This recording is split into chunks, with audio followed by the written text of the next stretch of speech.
Dan Gasby, the husband and business partner of lifestyle maven B. Smith, is petitioning PepsiCo to replace the Aunt Jemima brand with that of B. Smith. On Juneteenth, Gasby launched the online campaign to, quote, set Aunt Jemima free. The Aunt Jemima character was created in the late 1800s by an ad agency to sell pancake mix. Over the decades, the face of Aunt Jemima has changed several times. In the 1890s, Nancy Green was the first spokesperson to appear in public as Aunt Jemima on behalf of the company. Subsequently, the company hired Anna Robinson, actress Aileen Lewis, and several others to carry out the image.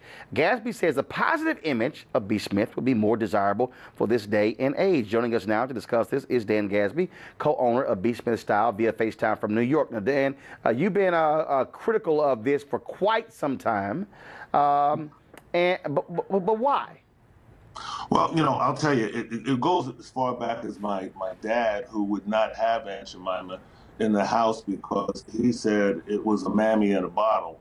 But more importantly, several years ago, when Bob and I were thinking about going into the supermarket business, we went around and just polled people about food choices because, as you know, in many African American and communities of color communities, they're food deserts. And by chance, a young lady, a teenage girl, was buying Aunt Jemima, and B walked up to her and asked her, why, and what does she know what that image represents? And the young lady said, basically, it represents us. And she was appalled, as was I. And that started us on a journey to approach PepsiCo over almost a decade ago to talk about that and try to get them to find a way to change that image or upgrade that image. And quite honestly now, given the fact that Sweetie has, she's done so many wonderful Actually, you broke it right there. You said, right before you said Sweetie has. Sweetie has Alzheimer's. We decided that it was something that, it makes sense now to look at that image from a standpoint of not only the negative image, the history of slavery and degradation of African American women, but also to look forward. And when I thought about it and decided which way to go after looking at Sweetie, we decided what made the most sense was really to try to talk to PepsiCo and say, hey, why don't you reposition this brand with someone positive like her? Because over the last 100 years, that image has been a representation of African-American women. No African-American woman wants to be called Aunt Jemima. There's nothing positive about Aunt Jemima. And the reality, quite honestly, is, if someone like Barbara Smith, AKA B. Smith, was Aunt Jemima, the replacement, the company could do a more business, but more importantly, what they could do and rebrand the image, they could start giving back. Because African-American women suffer from brain disease and Alzheimer's twice as likely as non-African-American women. And so this was a whole position that I decided to make real today. I wanted to launch it on Juneteenth because African-Americans have always had to struggle for freedom and dignity.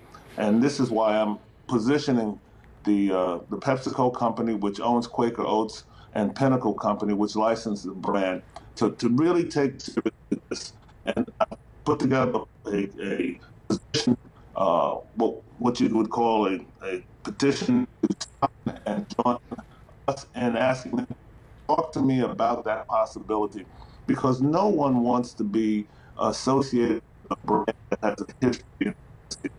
Actually, so we're breaking up there for a bit there. How do you respond to if someone says you're being self-serving by saying your wife should be on there? Why shouldn't it just be someone else? And does it also continue this tradition, if you will, of a slavery throwback of having a black woman selling pancake mix? Well, having a black woman as an entrepreneur who legitimately is an entrepreneur and has been an entrepreneur is one thing.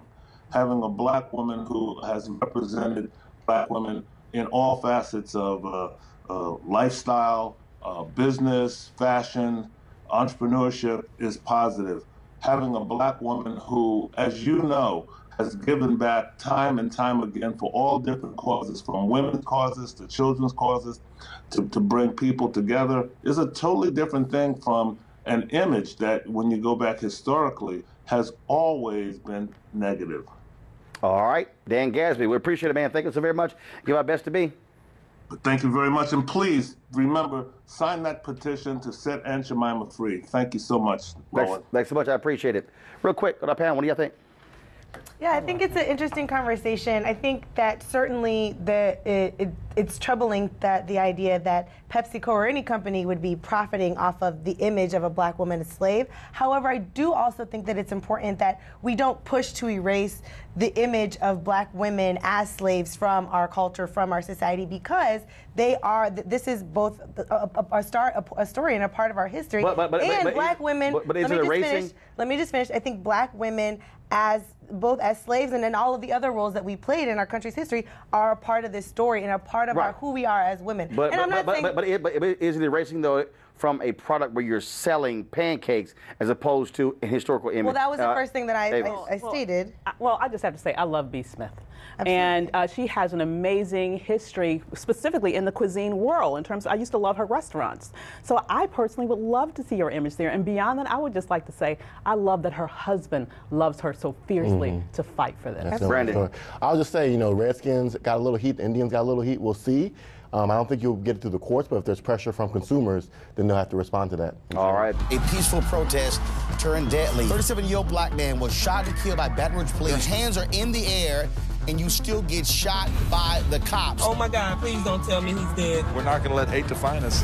Race is a big part of this. If truly all lives matter, then all lives need to matter equally. What we require is action. What we require is accountability. We understand that black lives do matter, and we will keep focused on this issue. NewsOne Now, every weekday morning at 7 on TV1.